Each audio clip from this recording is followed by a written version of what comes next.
Chris Godinez, licensed professional counselor, also the host of We Need to Talk on every Sunday at noon here on YouTube, and then I put it up to Facebook. This video is for educational and informational purposes only. If you feel you need a therapist, please go to my sponsor, which is BetterHelp.com/Chris Godinez. So BetterHelp, BetterHelp.com/Chris Godinez.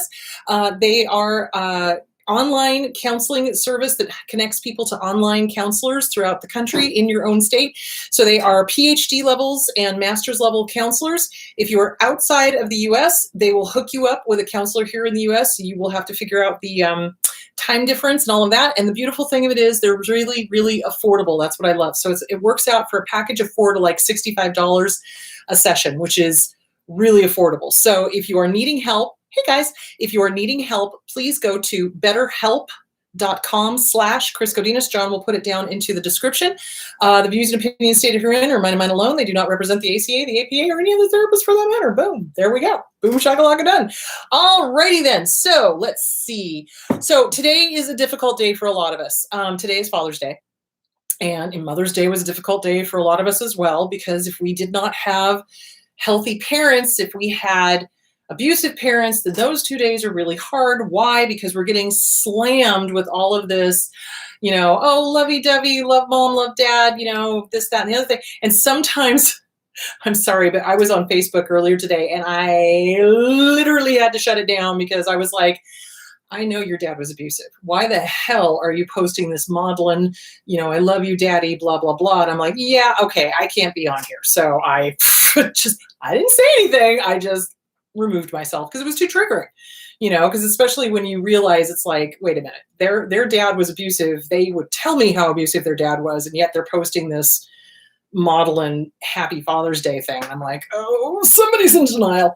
So just self-care for today, because it is Father's Day. There is going to be a lot of triggering things on Facebook, on, different things. So just be aware of that and just do self-care and take yourself out of it. It's like, if it's too triggering, don't be on it. Do something else. So anyway, there is that. Also, I wanted to make sure to give shout outs to my girls. So You're Still That Girl, Susanna Quintana, SusannaQuintana.com. She is awesome sauce. I love this woman. We're still trying to figure out when we can get together and do seminars and or travel again. That's our evil plan. So at some point, hopefully, God, that would be great. And then Shahida Arabi, I love her. She's so awesome. She's been posting a whole bunch of cool memes that I then put up on my Facebook page so you guys can read. The Highly Sensitive Person's Guide to Dealing with Toxic People and How to Reclaim Your Power from Narcissists. So great book. I recommend this to all my clients. And if you're interested in my 2 books, given that today is Father's Day, What's Wrong with Your Dad? Available on Amazon. And You Can Lead a Horse to Water, but you can't make him cha-cha. So it's kind of like about why people get involved in abusive relationships, why some of them get out, why some of them don't. So those are that. Okay, so I had 2 people back to back go, please, please, please, can you do one on sabotage and self-sabotage, and why the heck do I keep shooting myself in the foot? So first of all, I just want to validate this is common with people coming out of abusive relationships. Why? Well, let's start with the other sabotage first to understand what the heck is going on. So when we are raised by narcissists or by disordered, malignant, borderlines, malignant narcissists, dark triads, etc., they model for us how to do things. And if you watch narcissists long enough, they inevitably shoot themselves in their own foot because they can't keep their mouth shut, because they tell people exactly who they're going to harm and what they're going to do. And if you're paying attention, you start noticing the pattern and you start noticing, oh, well, they're saying that they're going to do this. Okay, I'm going to stay 2 steps ahead of them. So they do that kind of thing because they're so arrogant, they think they're not going to get caught, number one. Number 2, they hate themselves to the core. They hate everybody else to the core. And even though they say they want the best of the best of the best of the best and everything, they're inevitably screwing up all of the relationships that could get them the best of the best of the best of the best. And they may have material things, but they don't have the relationship things. So it's a form of sabotage. It is a form of shooting yourself in the foot. And we're watching that as we're growing up, if we had those types for parents. And the other part of that is narcissists are always in competition, always in competition with everyone except for who they should be in competition with, which is themselves. Because really, all you can do is compare yourself to who you were yesterday and do better. That's it. But with narcissists, they're constantly going, oh, well, this person's doing that, and I'm not there yet. So, I need to do this, and I need to do that, and I need to outdo them, and I need to da da da da. Or the opposite direction. I'm not there yet. Well, it's not what I wanted anyway, which is another form of self-sabotage. Giving up on something you want, avoidance, because you're not perfect at it. That is another form of self-sabotage that I see especially overt narcissists doing. So we learn from watching.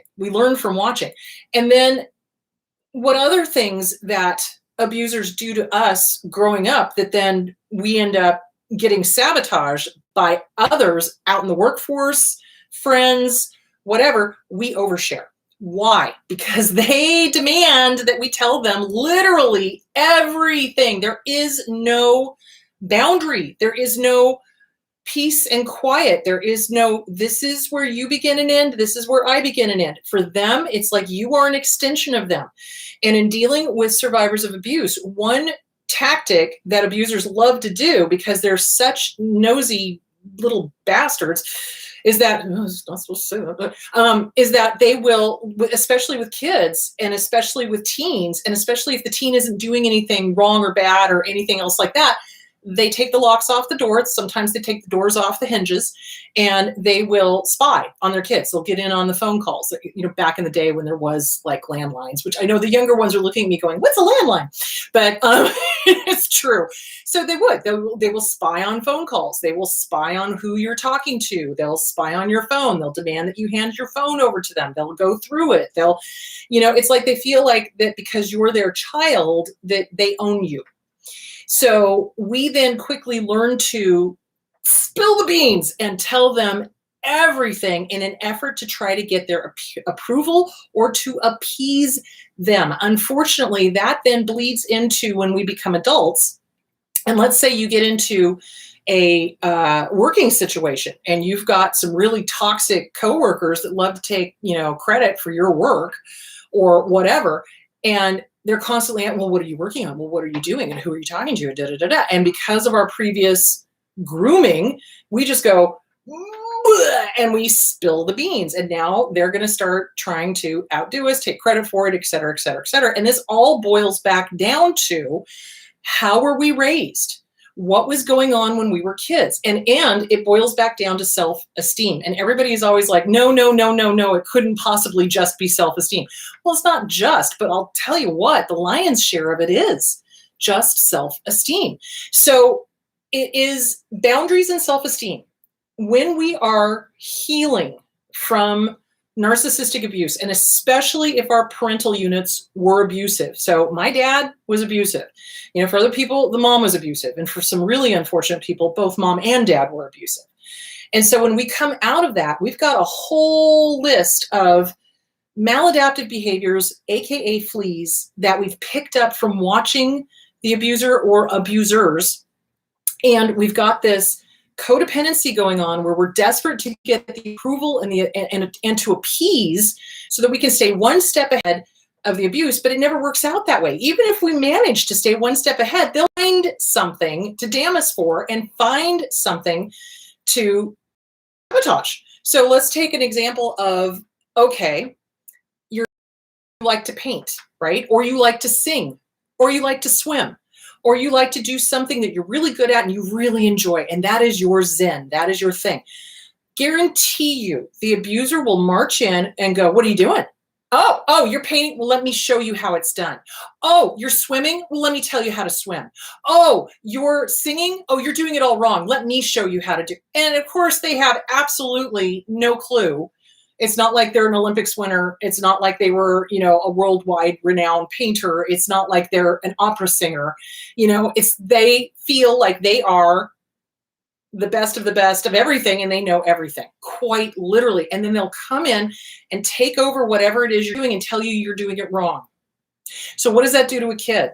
That tells the kid they can't do anything right. That tells the kid that they can't do something that they're passionate about. That tells the kid that it's not okay. And okay, let's take this another step. Again, this goes back to how we were raised. Because they are in competition with everybody, and they are in competition with their own children, they're in competition with their spouse, they're in competition with their neighbors. You've heard that whole, keeping up with the Joneses thing. That's a narcissistic thing. Oh, well, they have a new Ferrari. I need to get a new Ferrari. It's like, why? You don't have the money to pay rent. Why do you need a new Ferrari? But they do that, and they need to keep up appearances, and they need to take over stuff, and they need to be the best of the best. And I just lost my train of thought because I was going to say something really important. Hang on. Got to get back onto competition. Okay. So they're in competition with everybody, neighbors, family, friends, kids, spouse, everybody, right? So if you start doing something really well, like you're really good doing well at it, narcissists are going to do one of two things.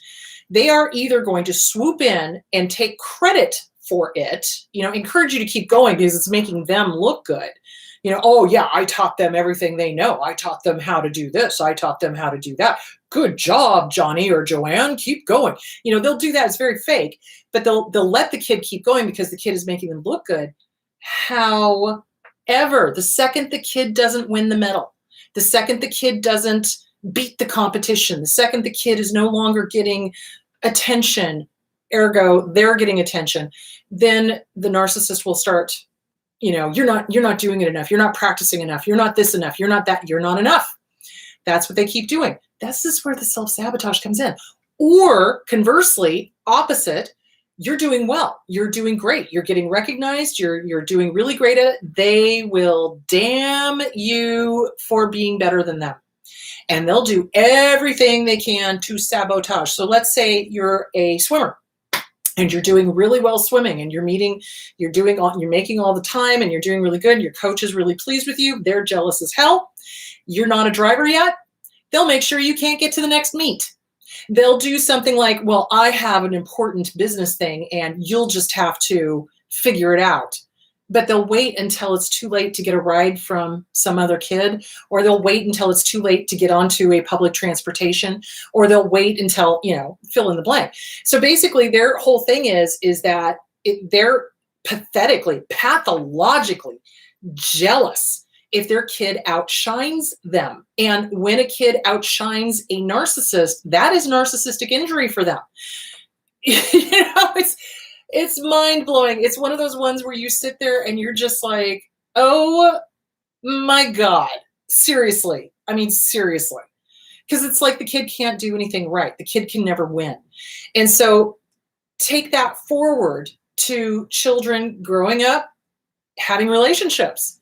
Let's say you get into a loving, kind, good relationship. Guess what? The narcissist is going to be jealous because they can't feel. So they're going to sabotage the relationship, either actively, or you're going to sabotage it because they're giving you the message, don't you dare be happy. Don't you dare have a good relationship. Don't you dare succeed where I failed. So that's what they're going to do. And they do that with hobbies. They do that with relationships. They do that with friendships. They do that with everything. And this is something I want to talk about next week. I want to talk about isolation. I want to talk about why isolation is so deadly to survivors of abuse and why it's so important to reconnect to family and friends that are healthy and a good therapist as soon as you get out. Because what these guys do is they want complete and utter control over you, so there is no influence coming in from anybody else. And so you cannot contrast and compare. Healthy kids can contrast and compare. We can go, okay, well, these people are doing this. Okay, is this healthy? Is this not healthy? What's going on? Now that's different from competition. Competition is, I have to do better than they are. I'm going to beat them. As opposed to, okay, they're doing it this way. I wonder if that's a better way of doing it. Let's try it this way. It's flexible versus rigid, kind of, I need to beat people kind of thing.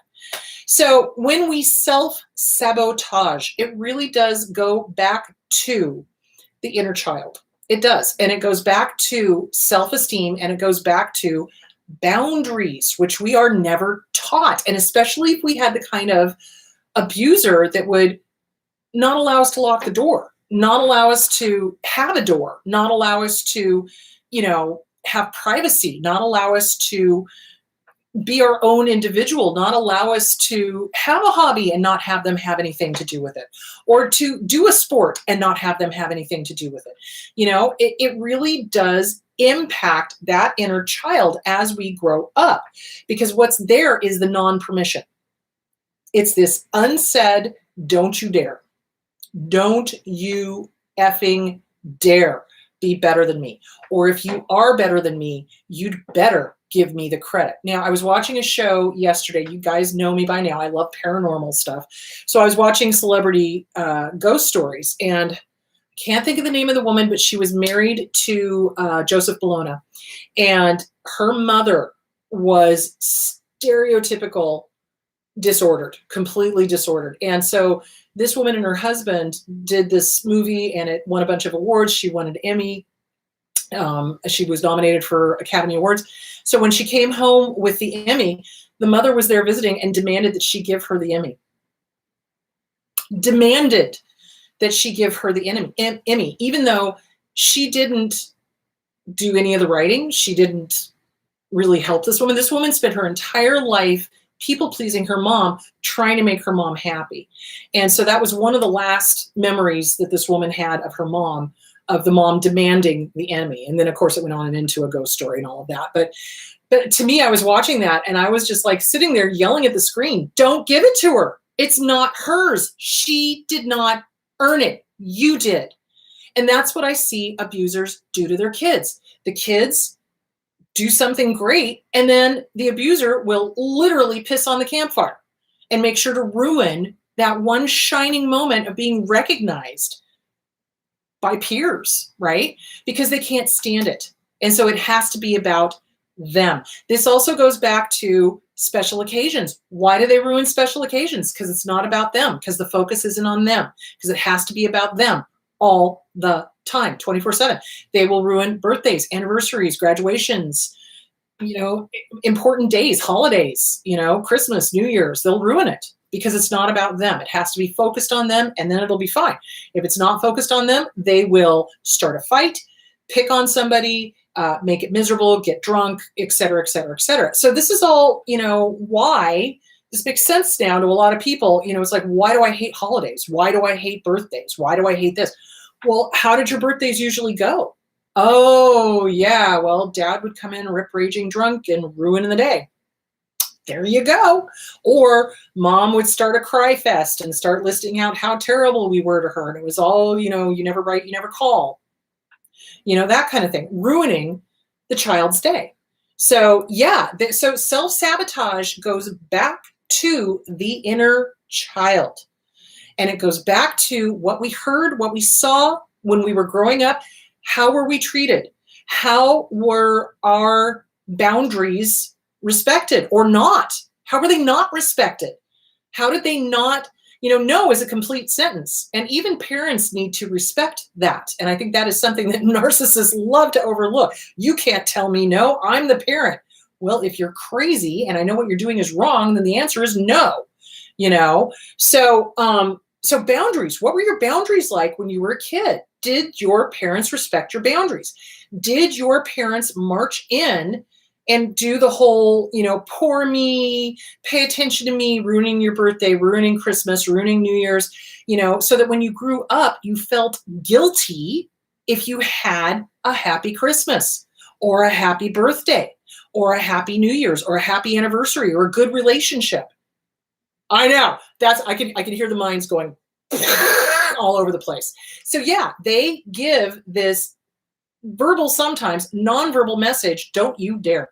Don't you dare succeed. Don't you dare be better than me. Don't you dare outdo me. Or if you do, you damn well better give me the credit. So yeah, it goes back to self-esteem. So this is why you want to get the Self-Esteem Workbook by Glenn Schiraldi, okay? I'm going to shout this until people in the back hear it. The Self-Esteem Workbook by Glenn Schiraldi. Or if that one's too regimented for you, get You Are a Badass by Jen Sincero. Then you're going to want to start getting books on codependency. So either The Disease to Please by Harriet Breaker, or Codependent No More, or Beyond Codependent No More. Those two are by Melanie Beattie, or any book on recovering from codependency, because they train us to look at their needs, their wants, their whatever, and we feel guilty when we start taking care of ourselves. How many of us felt guilty when we went no contact? Raise your hand. Hello. How many of us continue to feel guilty because society starts doing this whole, oh, but they're your parents. And I'm like, yeah, if you were raised by feral wolves, it's like they don't get it, and they don't need to get it. And you don't need to explain yourself to them. No is a complete sentence. And I'm going to keep saying that until everybody gets it. So I'm sitting here holding my mug, wanting to take a drink, and yet coming up with more things to say. Hang on. Okay. So it goes back to the self-esteem. It goes back to the inner child workbook by Catherine Taylor. Strongly recommend you get it. Self-esteem workbook, Glenn Schiraldi, boundary book, codependency book, The Disease to Please, Harriet Breaker. Those 3 books are going to help stop the self-sabotage, okay? So we start sabotaging because it's the inner child. It's the inner child that is trying to desperately appease, connect to, please, make it okay with the abuser. And it's completely unconscious. We don't wake up in the morning and go, hey, you know what? I think I'd really like to screw up this hobby that I'm doing. Or, hey, I think I'm just going to shoot myself in the foot with my my career. Yeah, that would be a great thing. No, this is all subconscious. So this is why it needs to be dragged into the light. This is why it's important to start getting in touch with your inner child. Write your inner child a letter of acceptance. Hi, little me. Hi, little 4-year-old me. And it could be different ages. Hi, little 8-year-old me. Hi, little 12-year-old me. Guess what? I approve. You don't need to strive for my approval. I approve. And it's okay. It is okay. I give you permission to succeed. I give you permission to rock the Casbah. I give you permission to be awesome in whatever you choose to do. Whatever you choose to do, I support you 100%. I am now the mom and dad, and I support you, and I love you. Love me, and that letter you can keep. So, usually I say write and burn, but in that case, I'd like you to keep that and, remind yourself it's okay. You have permission to succeed. You have permission to be successful. So when we start feeling guilty, we don't even recognize it half the time until we're already in the middle of the self-sabotage. So what we're going to have to do is, when we catch ourselves self-sabotaging, and sometimes it's not until after the fact, and that's fine. Recognize it. Okay, let's work it backwards. How, when, what, why? What happened? What was the thought? What happened from my childhood that caused the inner child to take over, to then start sabotaging so that this was not, coming to fruition. So it's really important. Start working on the self-esteem workbook. Start working on the inner child workbook. Start writing, getting it out of your head, getting it onto paper. What is this about? Or typing it. I don't care. I like writing because then I can dig the pen into the paper, especially when I'm pissed.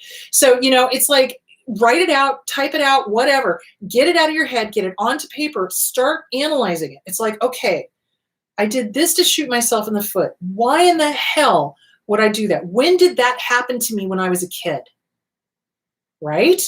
So you got to go back and you got to start figuring out, when did your abuser, your parent, sabotage you? When did they intentionally throw a monkey wrench into the machinery?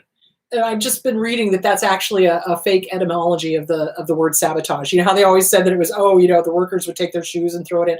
I'm hearing now that that's not true. So, but I do like that story. Anyway, Star Trek. Anyway, but yeah, how did they throw a monkey wrench into your plans? How did they make it so that it wasn't okay for you to succeed? How did they interfere with you getting recognition? How did they, in my book, What's Wrong with Your Dad, there's a story in there. I was doing ballet or dance, and too chesty for ballet, but I was doing dance, and we were doing a farm thing, and I had a set of overalls, and my mom had been going to the practices, and she saw me in the overalls, and we, packed the overalls. Well, on the day of the performance, I get there and the overalls are gone. And so I said, Mom, you've got to go back to the house and get the overalls. What does she do? She brings me back a pair of jean shorts that were not overalls, And I said, Mom, these are not overalls. Well, yeah, they are. Oh my God, Mom, I'm going on in like 20 minutes. These are not overalls. What are you doing? And she had this sick little grin on her face. Like that was exactly what she wanted. And I was like, and I was probably, I think I was about 14 or 15 at that time. And I remember distinctly going, she did this on purpose.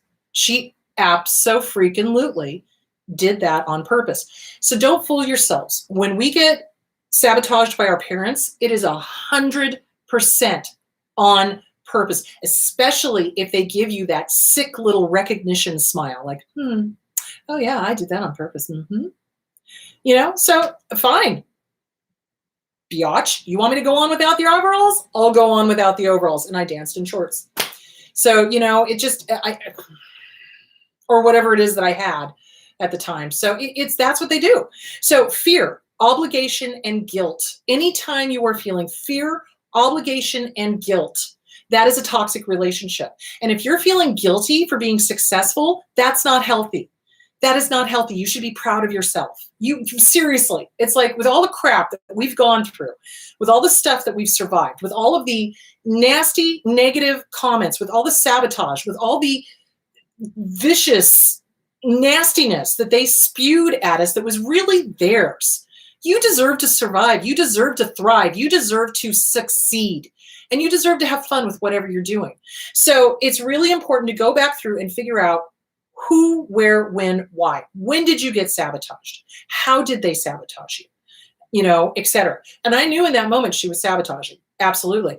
As a young adult, did I sabotage myself? You bet your bippy I did. Holy crap. If you knew me at 20, you would be like, who are you and what are you doing in Chris's body? Seriously, I was timid, much more timid than I am now. I did not have a voice. I did not know how to stand up for myself. I did sabotage myself. I did work for bosses that reminded me of my dad. That's in the book too. And it's like, okay, so how do I get out of this? Working on self-esteem, recognizing it. Why am I doing this? Why am I going into jobs where I get a bad feeling from the boss and yet I take the job anyway? Oh, well, I'm trying to please my dad. Wow. Okay, let's not do that again. So it's really important to figure out, where did this happen? Why did this happen? How did this happen? Now, my dad would sabotage in a different way. I like to sing. I like to do a lot of stuff. And he would interject himself and he would try to show me how to sing, even though he couldn't, really sing properly. And so he would always tell me, you're doing it wrong. You're doing it wrong. You're doing it wrong. So I turned into a young adult just assuming that everything I do is wrong. It wasn't until I got into some serious therapy. I mean, I had therapy when I was a kid, but it wasn't until I got into a serious therapy up in Oregon with my therapist up there, and we plowed through the trauma and worked on the self-esteem and worked on the boundaries and really worked on putting back all of the shit onto dad and onto mom that was not mine, it was theirs. Talk about feeling free. Holy crap. And then you find your voice, and then you realize, I have a right to do my own hobbies. I have a right to have boundaries. You do. And you have a right to be successful. I have a right to be successful. You have a right to be successful. It's really undoing all of the maladaptive, mistaken thoughts, mistaken beliefs, their control mechanisms, their ways of screwing us over. So when you are recognizing that you are sabotaging, it is really important to start figuring out who, what, when, where, how, why. What does this remind me of? Who am I trying to appease? What's going on? Why am I doing this? And it will really be helpful to get with a good trauma therapist. If you cannot afford one, then read all of the books and be diligent about it. Because what ends up happening a lot of times, and this happens even in therapy, people will start working on the trauma and unpacking the trauma, and that saboteur pops up and goes, oh, no, this is uncomfortable. No, I don't like the feelings. No, we're just going to set it down and never go back to it. We're just going to pretend it didn't happen. Sweep under the carpet, sweep under the carpet, sweep under the carpet. Well, you do that often enough, your carpet is going to be lumpy as hell, and you're not going to be able to vacuum it, and it's not going to stay clean. And eventually, all of that dirt and dust is still going to come out.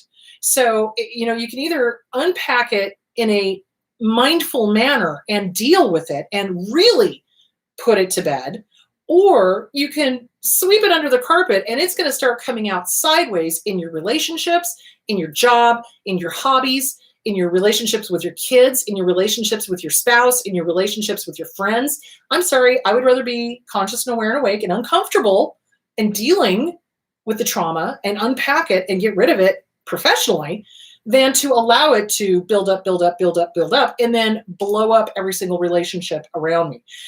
And again, they're not successful in relationships. They never taught us how to. They never taught us how to have a good conversation because they always had to win. And that is another form of sabotage, is always having to win. If you're in a relationship or if you're in a conversation to win, you've lost the relationship. Let me just remind you all of that. So healthy, normal people are in a conversation, even if it's a disagreement, to understand. Abusers are in a disagreement to win. So that's the difference. It's like you want to have understanding. You don't want to blow up your friendship, your coworkers, your whatever. So we then tend to, if we are not conscious of it, if we are not aware of the inner child, oh my gosh, it's already the half-hour mark. Okay. If we're not aware of the inner child issues, we will go outside and try to find similar relationships to fix so that we fix the original wound over here. And that's never going to work. Just like how I kept getting in with bosses that were like my dad. It's never going to work. No, it's never going to work. You got to fix you. You are the only person you can fix. Absolutely. So self-sabotage comes from other sabotage. Other sabotage affects the inner child. The inner child is the one that subconsciously keeps playing this stuff through.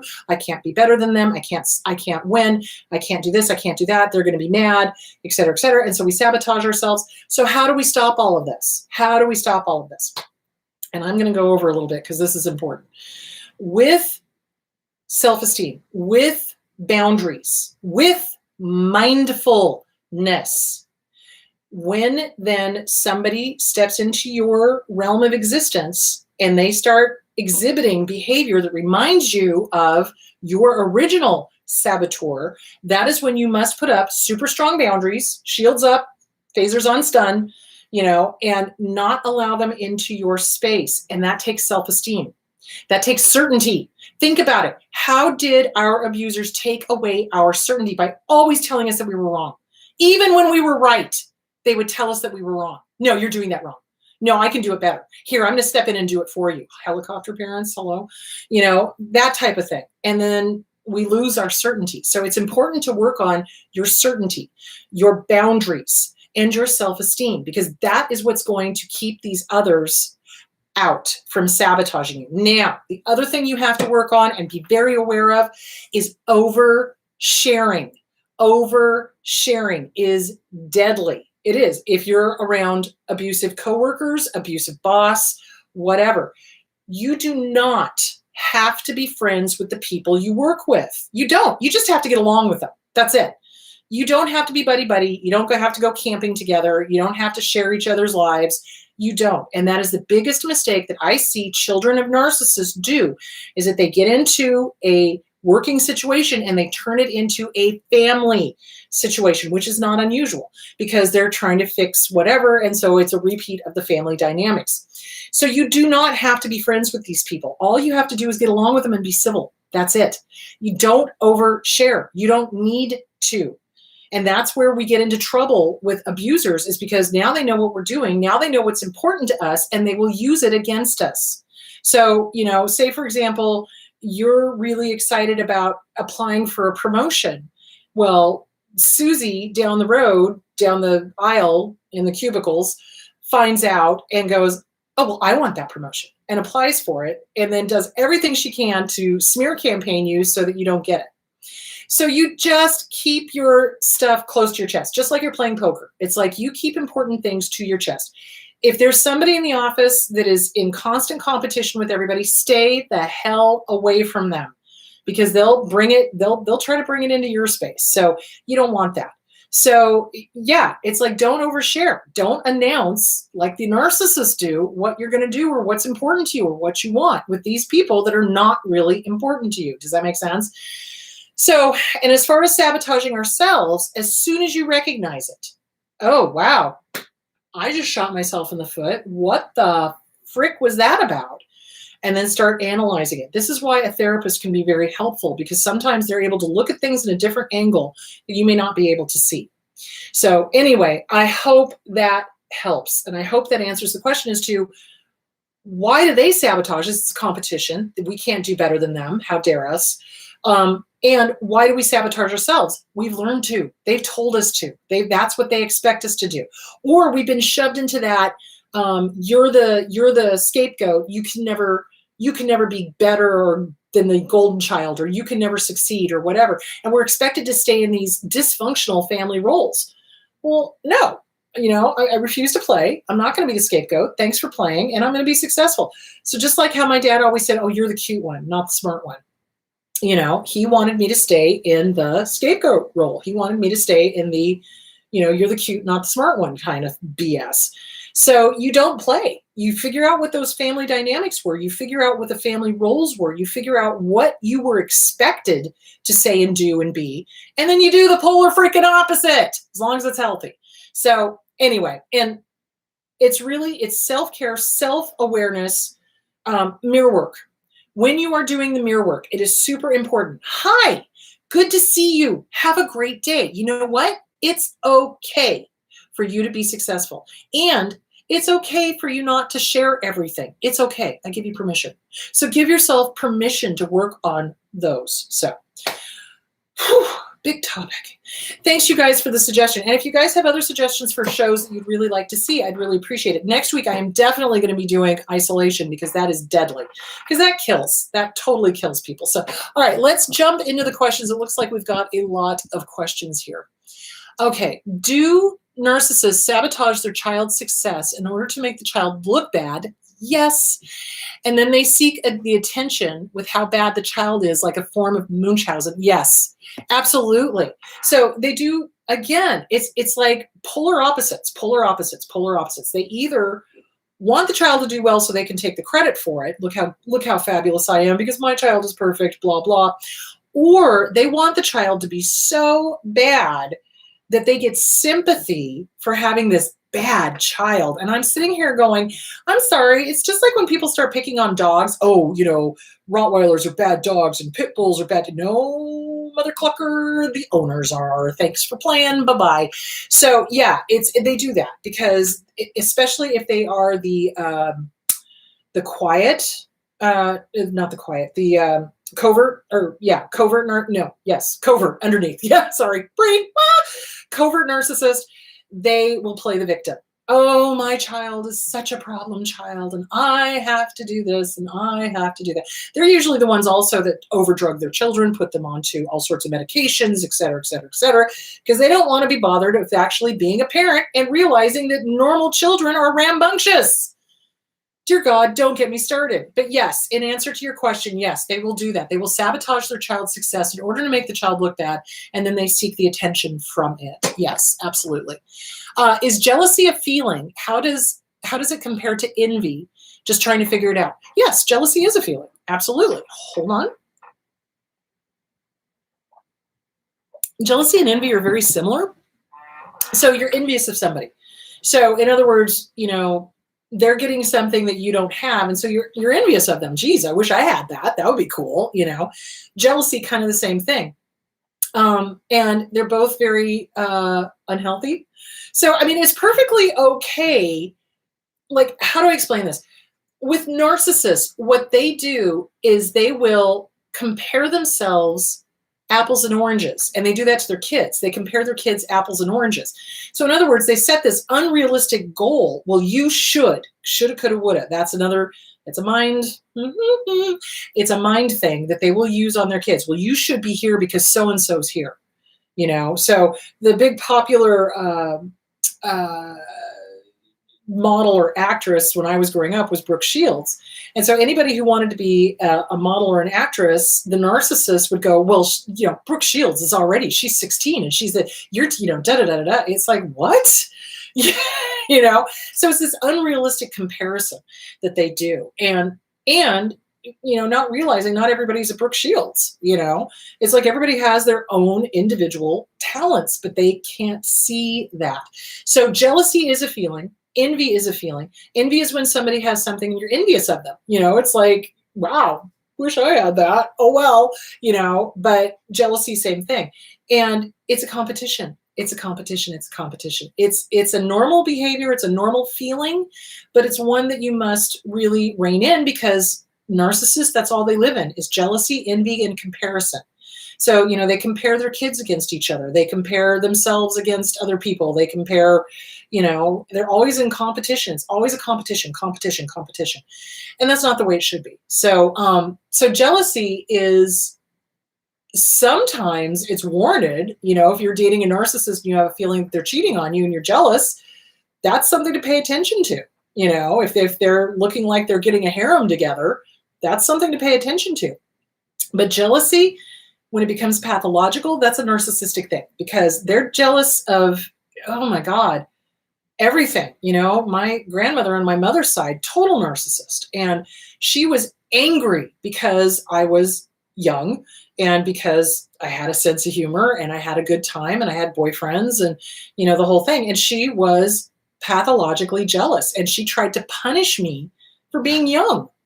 She was jealous of me being young, which is crazy because it's like, well, can't do much about that because I'm like, 14. So, and she had no sense of humor. So yeah, it's pathological and you got to watch it. It's normal to be kind of envious when somebody gets something really cool and you're like, well, that's cool. I wish I had that.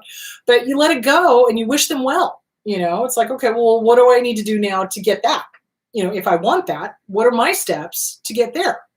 That's what a healthy person does. An unhealthy person gets snarky and covert and passive aggressive, and making them wrong for having something that they don't. So that's what abusers do. I hope that answered your question. How can we forgive ourselves for past instances of self-sabotage? I sabotaged myself at work, disappointing people and cutting myself off from a career path where I was doing well. Well, you just acknowledge it. It's kind of like we can't change the past. It's not like we're Doctor Who and we can jump into a TARDIS and we can go back into the past. That would be fun. I would love to. Or if you're watching the new Loki series where they get to go, bebopping through time. But, the past is the past. And I missed opportunities as well. When I was in LA, I had a guy that was pestering me to go do a shoot for a band and I didn't want to do it. And I should have said yes, but I didn't. And it turned out that the band was somebody that was really super famous and this, that, and the other thing. So I should have done it. I didn't, do I regret that? Yeah, a little bit. And at the time, I probably couldn't have handled it if it propelled me into any sort of, attention or anything like that. I wasn't ready. So you just forgive yourself. You just forgive it's a conscious choice. It's like, well, coulda, shoulda, woulda. It would have been cool. I didn't. So, I forgive myself. I forgive myself and move on. Forgive yourself. It's in the past. You can't change it. You can't change it. All you can do is what's the next right step? What can you do now? What can you do now? What can you do now? So that's what you can do. Okay. My narcissistic parent would show me her university degree, and she said she was the smart one in our family to get that. Nobody else. Ooh. Is that a put down to make me feel stupid? Well, I don't know without actually being there. So this is where you have to trust your gut. If a narcissistic parent says something that's kind of snarky, passive aggressive, pseudo insult, implying things, trust your gut. We all know when something feels weird, or at least I hope we all know when something feels weird. And sometimes we don't. Like if we're still in the abuse, sometimes it's really hard to catch the snark or catch the passive aggressiveness because we're so used to it. But when we leave and then we come back into it, it's a little easier to hear or to see. So if it feels snarky and if it feels like a put down, trust your gut.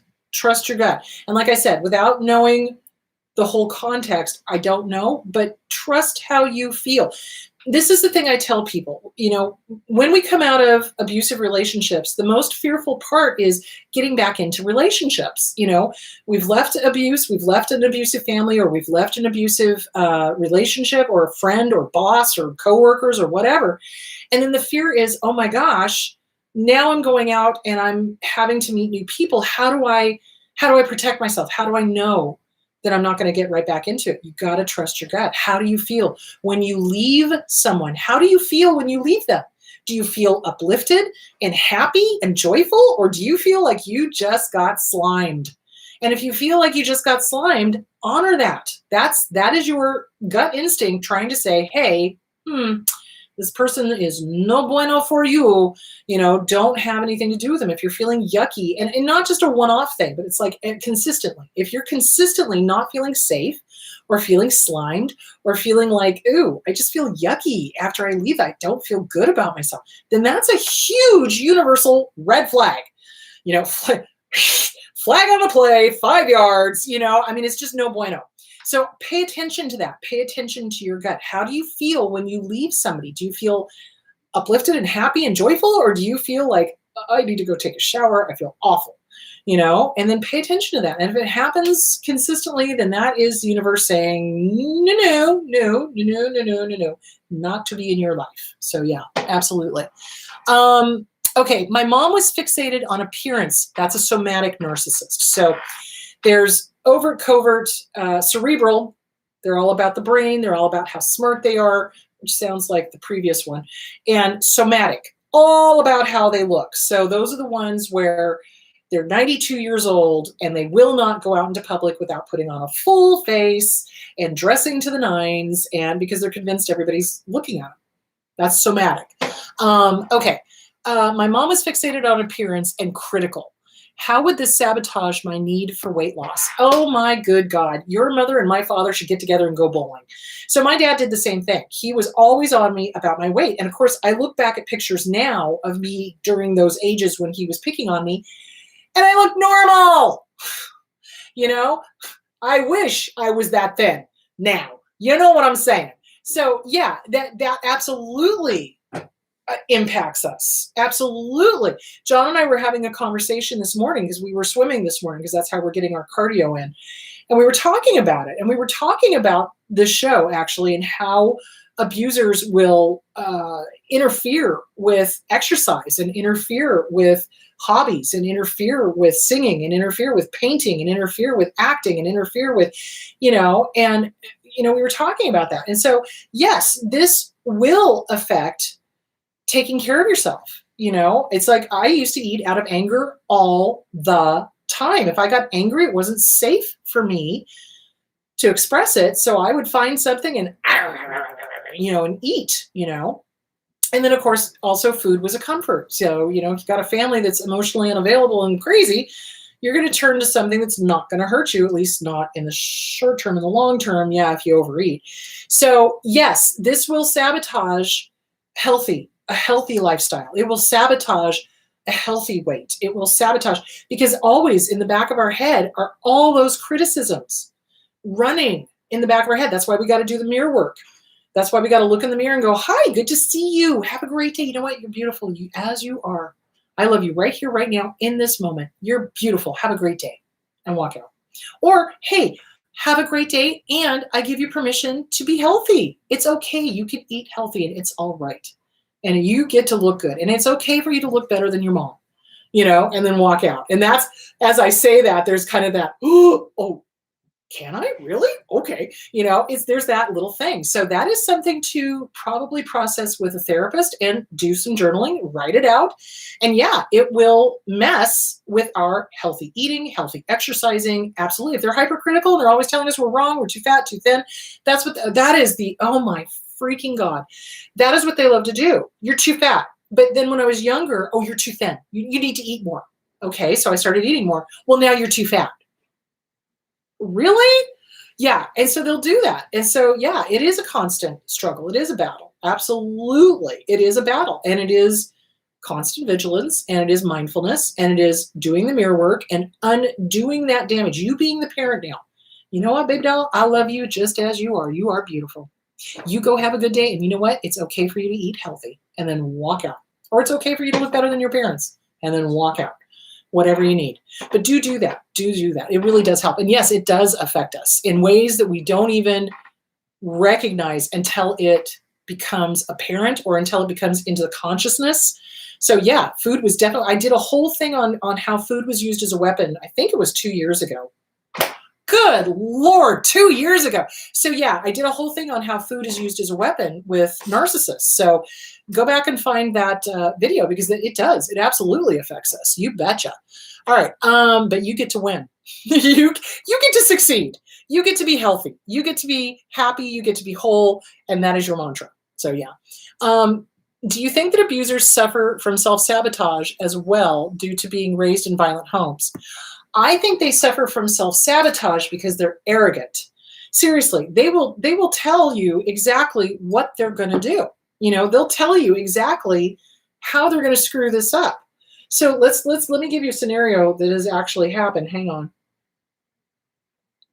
So when an abuser is financially abusing someone and using the money as an excuse, you know, like, oh, well, you know, we don't have enough money, blah, blah, blah. They'll start saying things like, oh, you know what? I need a new car because I need it for work. Even though there's not enough money to pay rent. And they're basically telling you, this is how I'm going to screw us up so that you can't leave, so that you don't have enough money to get away from me. That's what they do. It's almost like it is psychological warfare. And it's like, is it intentional? Yeah, I think it is. And you know, it is also, they're so arrogant. It's kind of like a challenge. Well, what are you going to do? I need it for work. I need a new car, blah, blah, blah, you know? So yeah, I don't think it's due to being raised in violent homes. It can be, but remember, they hate themselves to the core. So on the one hand, I would not want to spend 2 seconds in their brains. It is like wild ferrets on meth, because it's like, on the one hand, they have to be perfect and need to succeed. And on the other hand, they hate themselves to the core and everybody else, and they're in competition. And it's this crazy thought process. You know, it's just, no, thank you. So they do self-sabotage, but it's not because of being raised in violent homes. It could be part of it. A lot of it is the arrogance, the absolute arrogance that, what are you going to do? How are you going to stop me? I'm going to get the car. I'm the one with the job. I'm the one with the credit history. Blah, blah, blah. I mean, do you see where I'm going with that? And I see that a lot in domestic violence cases, where the spouse, male or female, is trying to leave and the other spouse goes on a spending spree, so there's not enough money. So yeah, absolutely. Is it common to feel a lot of anger for the narcissistic mother who sabotaged everything all my life after she died? Yes! Oh my God, yes! Holy crap, yes! It's totally normal. Totally normal. Can I just validate this? This is totally normal. When my dad died, I was so angry at him for so many things. But it's kind of like, when he died, it was game over. You know, there was no more hope. There was no chance of him ever getting it. Not that there was any chance before, but this kind of made it real. It was kind of like, you know, oh, okay, this is finality. This is it. There's no hope. He's never going to change. He's never going to get it. He's never going to figure it out. You know, so yes, it is very common to feel a lot of anger towards the parent who sabotaged everything, even after they're dead. Totally normal. So what I strongly suggest is writing and burning letters, writing and burning, writing and burning, writing and burning, or shredding, or burying it, or however you feel the need to get rid of it. I just happen to like to burn things. So, you know, it just write and burn, write and burn. And as I was writing the letter, I distinctly remember as I was letting it go and burning it, and I'm like, well, let the words carry it to wherever it needs to, heaven or hell. You know, it's like, wherever he is, let the words find him, you know, and letting it go. And it's not a one and done. I think that's the thing that people get confused with, is they think that once you write the letter, oh, relief. Well, yeah, you are. You're going to get that initial, oh, wow, everything I've always wanted to say. And then a few months later, or a year later, or 2 years later, you're going to be like, mother clucker, really? And you're going to write another one, and then you'll trot it out to the barbecue and you'll burn it and let it go. It's not a one and done. It's a work in process. And anger is normal. Anger shows us where we have been hurt. Anger shows us where we have been hurt. So get through the anger. What's driving the anger? Where did you get hurt? How did they hurt you? And write it out. You did this, you did this, you did this, you did this, you did this, you did this, you did this, you did this, you did this. tell them to pound sand or whatever it is you need to say. And at the very end of the letter, take your power back. Dear mom, you don't have any power here. You are powerless here. I take away your power from me. You have no power here. Go pound sand. Go to hell. Whatever. Just, you're not allowed near me ever again. Ever. Do you hear me? You're not allowed in my head. You're not allowed to rent space in my head. You're not allowed to mess with me. You're not allowed to sabotage me. You're not allowed. Get angry. It's okay. They hurt you. Take your power back. And at the very, very end, you tell them you're raising the rent. Get out. Be gone, be gone, be gone. I want nothing more to do with you. Goodbye. Burn it.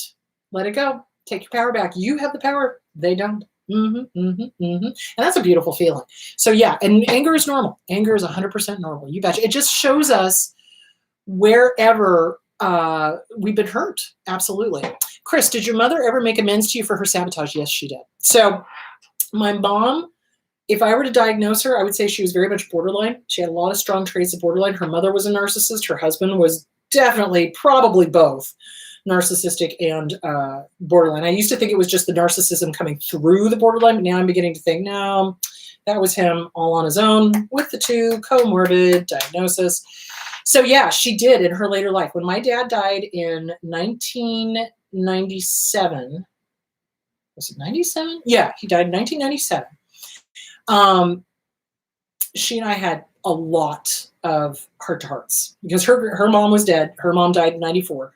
Dad died in 97. And she and I didn't hold back. I let her know. And I, worked it all through with her. I said, okay, you did this, you did this, you did this, you did this. And I didn't do it with the expectation of her getting it. I didn't. I didn't do it with the expectation of her owning up to it or whatever, because, if they're really entrenched in their disorder, they're not going to. If it's traits of, then there's a chance. And with her, there was a chance. So yes, she and I worked through all of that. We talked about it. She still did things that were sabotaging to herself. She tried to do things that were sabotaging to me. I wouldn't allow it. I'd call her out on it. My older sister would call her out on it. And yeah, we had lots and lots and lots of heart-to-hearts. And yeah, she did apologize. She did. And towards the end of her life, when she finally had to go into the care facility, oh, Jesus Christ, I'm going to start crying. When she finally had to go into the care facility, I went and visited her once a month, every month. And we would just talk and hang out and work things through. And she worked on self-esteem. She had the workbook. She worked on, understand. She read, all of the stuff, Objects of My Affection and all of this, trying to understand her own abuse. And she got it. She understood. She got it. And by the time she passed, we had really made a lot of amends. We'd really talked things through. We'd really worked through a lot of stuff. She still did things that I was just like, oi, what are you doing? But, realizing, okay, this is, how old was she when she passed? 89. That there were some things that she needed to have therapy for that she just didn't get in, kind of thing. So yeah, she did make amends to me, and that is a rarity. I just want to make that very clear. And it happened because, one, I wouldn't take no for an answer. And two, I sent her all the books. And two, it's like she realized she had plenty of time to think. So she was starting to realize what was going on and why she did the things she did, and et cetera, et cetera. And of course, Terry, my older sister, she also would, talk to her every day, and they worked through their stuff as well, which was beautiful. So yeah, it was really, I miss her. I'm glad she was not here for the COVID, because that would have scared me to death. But yeah, she and I did, actually. And I really looked forward to those visits, going up to visit her, because we would, she would kind of lean on me, and, we'd kind of hold hands, and we'd talk and do crossword puzzles and things like that. So yeah, but that is a rarity. I just want to make that clear. If the person, again, if there's enough space there, if there's enough there, you can work with it. If there's no there, then there's no hope. Does that make sense? With my dad, there was no there. You could confront him, you could tell him, and he would go, oh, and then get defensive and whatever, and never get it. It's not like he didn't have opportunities to go to therapy. It's not like he didn't have opportunities to figure it the bleep out. he just didn't want to. Whereas my mom did. Once he was out of her life, once her mom was out of her life, she finally got to be alone for the first time. She lived by herself for almost 20 years. And then, once she got up into 88, 70, 87, she couldn't take care of herself anymore. And then she had to go into a care facility. So and the funny thing of it is, all of the nurses loved her. They would come and share all of their boyfriend issues with her. And then she'd come to me and go, what should I tell them? Like, oh my God. Anyway, so yeah, we did. And I do miss her very much. I don't miss my dad. However, this morning I did kind of have a meltdown, with John in the pool, because it was like, oh, it's Father's Day. Oh, I'm going to get to see all those Father's Day things. And it is a thing of where if you did not have a caring, loving, kind, present father, it is that sense of, I wish, a little bit of jealousy, I guess, or envy, maybe. It's like, gee, what's that like? What's that like to have a dad that gave two craps about you? What's it like to have a dad that doesn't scream at you, that doesn't hit you, that doesn't belittle you, that doesn't put you down, that doesn't make you wrong? What's it like to have a dad where you're not fearful when they come home from work? What's that like?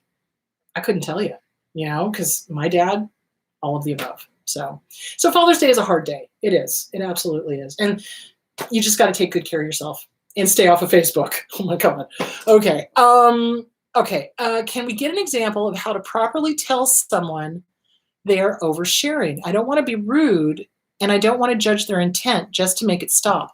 So it's what I do with my clients. And maybe this is something I should do in a complete show, because I think maybe we need to talk about this, is that I like to, when they start telling story, all of us have been trained to tell story. It's, story, because in part we're trying to, explain ourselves to them so that we don't get into trouble. And the other half of it is that's how the whole family does it. It's like drama, story, dramatic story, big, huge story, huge story, huge story, huge story. And so what I finally did with several of my clients that were very good at telling stories, and it would unfortunately take up, most of the session. I let this go for like 1, maybe 2 sessions. And then I finally said, okay, stop. I don't want story. I don't need story. Let's get down to the meat. What is it that's going on that needs to be fixed? And of course, they were like, well, but, and I'm like, hold on, take a deep breath. Your whole family tells stories. Your whole family gets into this big drama and doesn't really focus in on the issue or what the problem is. What is the problem? What is the issue? And then the client got angry, and then I explained why. It's like, this is not helping. Because it's taking up the entire time, and then you get all worked up and you're unable to process. So what can we cut it down to, like a 2 or 3 minute elevator speech about what's going on? And it was really hard for them to do that because they were so used to getting into the grand drama of it and oversharing and this, that, and the other. And finally they were able to cut it down. So what I do is I just stop people. Stop. I don't need the story. I just need what you need. I don't need to know the whole circumstance. I just need the question. That's it. So that's why when people IM me on Facebook, I always beg them, please do not leave me a novel. All I need is the question. I don't need the circumstances, because believe it or not, narcissists and abusers have a handbook and they all do the exact same thing. Different scenarios, but exact same thing. So yeah, it's just, when somebody's oversharing, you just gently but firmly, it's like, stop. I don't need a story. I don't. And you're oversharing. And that's dangerous to do in front of the wrong people. You might want to take a look at that. They may or may not be receptive to it. They may or may not, but you could try. So, I just let them know that's not helping you. Getting stuck in your story is not helping you. And when clients come in, I'll let them purge, 1, maybe 2 times. But then after that, it's like it's the same thing over again. And if it's the same thing over again, that's what nope, this is not helping you. Let's get out of story. Let's get into what to do now. What do you want to work on? Really? What do you want to fix? Where do you want to be? What do you want to get out of therapy? Where do you find yourself? Where do you want to find yourself at the end of therapy? Where do you want to be? So, but a lot of people get stuck in that, oh, it's so horrible and it's so awful and this, that, and the other thing, and they're going to do that and I'm going to do this and drama, drama, drama. And it's like, no, that's not what therapy is. It's like, let's get to the meat of this. What do we need to work on? So you could try. I mean, you could tell them, hey, it kind of feels like when we talk, I'm getting more information that is needed. So if you could kind of pare it down, that would be really good. It would be better for you as well, in case somebody who is not an ally is listening. So yeah, you could try it. All right, I've gone way long on this one. Okay. All right, kiddos, have a great week. Next week, I want to talk about isolation and why it is so vital to get reconnected to healthy people as soon as you get out of the abusive relationship. I want to talk about why they do it. I want to talk about how important it is to get reconnected. I also want to talk about to be careful of the Hoover. So, all right, my loves, have a great week. Where is my cursor? There it is. Have a great week. Drink plenty of water. It's been hotter than Hades here in Phoenix. So drink plenty of water. Take good care of yourselves. And if you have any questions or if you have a topic that you would like me to cover that I have not recently covered, leave it in the comments, or you can IM me on Facebook. I want to say thank you to betterhelp.com/Chris Godinez. Thank you for being my sponsor. I really appreciate it. All right, guys, I will talk to you later. Bye.